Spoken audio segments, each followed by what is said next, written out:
Bargarh bureau head Mahendra Sahu Devesh आचार्य सहित आलोचना कर देखा मो सहित जोड़ी होती बरगढ़ विधायक देवेश आचार्य सहित आम सीधा सलख आलोचना करवा आज माननीय मुख्यमंत्री नवीन पट्टनायक पुणी थे बरगढ़ विधानसभा क्षेत्र पर आपण को विधायक रूपे जो भाव में घोषणा कर देखुं मु प्रथमे कृतज्ञता ज्ञापन करी माननीय मुख्यमंत्री श्रीयुक्त नवीन पट्टनायक महोदय को आम दलर सभापति से मत पुणी थे मो उपर आस्था प्रकट कर अंचल प्रतिनिधित्व करने आउ थे सुजोग देते तार संगे संगे 5T अध्यक्ष श्रीयुक्त कार्तिक पांडियन महोदय को आम दलर वरिष्ठ उपसभापति प्रसन्न आचार्य महोदय को मोर स्वर्गत पिता आनंद आचार्य को आशीर्वाद जो आज मत सुजोग मिली अंचल जनसाधारण सेवा करने एवं विगत 10 वर्ष भितर आप जानती अंचल में आम जो शिक्षा क्षेत्र में हो गमनागमन क्षेत्र में हो स्वास्थ्य क्षेत्र में हो गोटे जो विकास प्रक्रिया को आम आरंभ करूँ से प्रक्रिया को आहरी किभली भाव में जनसाधारण सहयोग रे निश्चित भाव में आगामी दिन में बरगढ़ निर्वाचन मंडली को समग्र ओडिशा रे किभली भाव में आकु नहीं पार रूपांतरीकरण क्षेत्र में से दिगरे कार्य करी साधारण लोकंर आस्थाभाजन होकर गुरुजन मान आस्थाभाजन होकर माँ भौणी आस्थाभाजन होकर किभली भाव में आकु नेबू से दिगरे प्रयासरत हो कार्य करी एवं निश्चित भाव में मु दृढ़ आशावादी माँ समलेश्वरी आशीर्वाद प्रभु श्री जगन्नाथ आशीर्वाद जो निश्चित भाव में आम उपर रजु जनता दलर प्रार्थी हिसाब से बरगढ़ निर्वाचन मंडली निश्चित भाव में विजयी हो दुईथर जिते विधायक हो सारी तृतीय थर पर आप निर्वाचन मैदान को ओह्लैबे केते चैलेंज हम आपन को निश्चित भाव में जीवनटा गोटे संग्राम जो मनीष ये संग्राम माने समस्या को अतिक्रम करके आगे बढ़े से ही सफलतार सहित आगे बढ़े तो निश्चित भाव में दृढ़ आशावादी विगत 10 वर्ष भितर आम जो कार्यकलाप रही साधारण लोकों द्वारा जो आदृत होती आज प्रत्येक गाँ हो प्रत्येक सहर प्रत्येक वार्ड हो कि सहर उन्नतीकरण हो कि सहर को साजसज्जा क्षेत्र में हो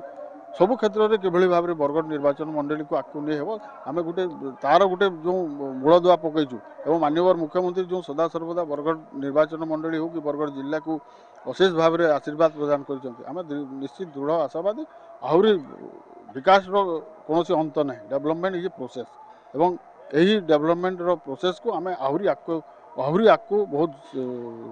क्षिप्र बेगर आहरी आगू नब ये दृढ़ विश्वास आम रही मैं 20 तारिख रे निर्वाचन यारी पूर्वर देवेश आचार्य किभली प्रस्तुत चलते लोक मान पाखक जाऊँगी कारण आज देखुए ग्राउंड जीरो आप लाउन सरारे उपस्थित रही हाँ निश्चित भाव में आज मोर दैनंदिन कार्य भाया मोर जो कार्यक्रम गुड़ाक विभिन्न गाँव में सोशल फंक्शंस थिला विभिन्न गाँव में नामयज्ञ वर्तमान चली आम अंचल रे तो मु मोर कार्यक्रम को आती हठात 2टा बाजिक 10-15 मिनट आम ब्लॉक सभापति और अन्य मैंने मत कहले जे वर्तमान माननीय मुख्यमंत्री आपंकर प्रार्थीत्व बरगढ़ निर्वाचन पर घोषणा कर तो मोर कार्यक्रम मु सदा सर्वदा साधारण लोकों भितर मोर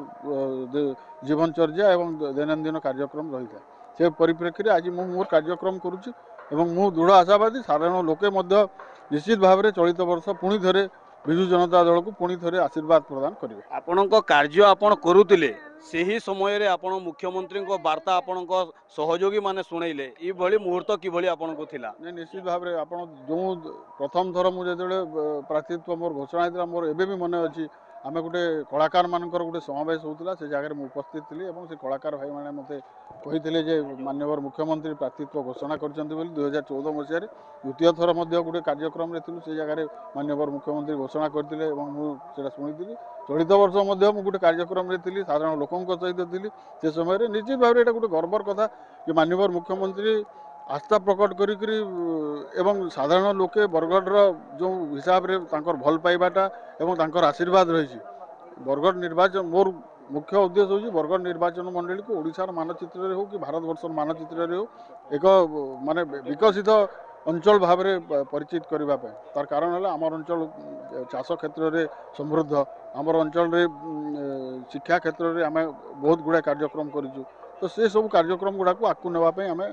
गत 2 थर है बीजेपी सहित लड़े होची तो देखुए जो भाव में मेंट द्वंद्व खत्म है ग्राउंड जीरो रे अच्छा एथर लड़े कि भाव में हम आप जानी था ओडिशार एकमात्र नेता होती 4.5 कोटी ओडिशावासी श्रीयुक्त नवीन पट्टनायक এবং নবীন পଟ୍ଟନାୟକଙ୍କର ସରକାର ପୁଣି ଥରେ ହେବ ଏବଂ ଏଇ 2024 ମସିହାରେ ମାନ୍ୟବର ମୁଖ୍ୟମନ୍ତ୍ରୀ ଷଷ୍ଠ ଥର ଲାଗି ମୁଖ୍ୟମନ୍ତ୍ରୀ ହେବେ ଏବଂ ସମଗ୍ର ଗୋଟେ ବିଶ୍ୱରେ ଗୋଟେ ବିରଳ ରେକର୍ଡର ଅଧିକାରୀ ହେବେ, ଯାହାକି ସାଧାରଣ ଓଡ଼ିଆଙ୍କର ସାଧାରଣ ଲୋକଙ୍କର ଆଶୀର୍ବାଦରେ ଏ ରେକର୍ଡ ଆଗାମୀ ବର୍ଷ ଯୁଗ ଯୁଗ ପର୍ଯ୍ୟନ୍ତ ରହିବ। ବରଗଡ଼ରେ ବି ନିଶ୍ଚିତ ଭାବରେ ତୃତୀୟ ଥର ପାଇଁ ହ୍ୟାଟ୍ରିକ୍ ହେବ। ମାନ୍ୟବର ମୁଖ୍ୟମନ୍ତ୍ରୀଙ୍କର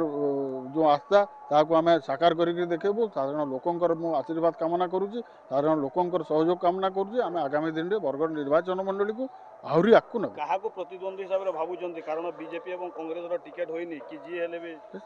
ଦେଖନ୍ତୁ ଗୋଟେ ନିର୍ବାଚନ ହେବ, ଗୋଟେ ଯୁଦ୍ଧ ହେବ, ସେ ଯିଏ ବି ପ୍ରତିଦ୍ୱନ୍ଦ୍ୱୀ ଆସୁ ଆମେ ଆମର କାର୍ଯ୍ୟ କରିଛୁ। ଆମେ କାହାକୁ ଆକ୍ଷେପ କରିକି ରାଜନୀତି ମୋ ଜୀବନରେ କେବେ କରିନାହିଁ। ଯାହା ଆମେ କାର୍ଯ୍ୟକ୍ରମ କରିଛୁ ସେଇଟା ଲୋକଙ୍କ ପାଖକୁ ନେଇକରି ଯିବୁ। ଆମେ କିଏ କ'ଣ କଲା ନ କଲା ସେ ଦିଗରେ ଆମର କିଛି